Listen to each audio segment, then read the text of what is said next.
বাংলাদেশ ও হংকংয়ের মধ্যকার দ্বিতীয় ফুটবল ম্যাচটি 1-1 গোলে ড্র হয়েছে।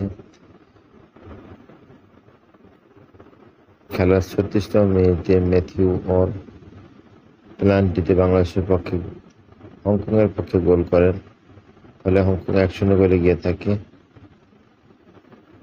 খেলার 76তম মিনিটে অলিভার গারবিক হংকংয়ের পক্ষে লাল কার্ড পান।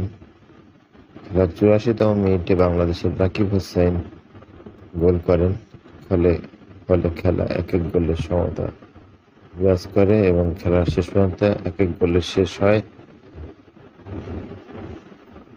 Asia cup qualification round 3 group C round 4 এর খেলা এটা। হংকংয়ের খেলাটি অনুষ্ঠিত হয়েছে।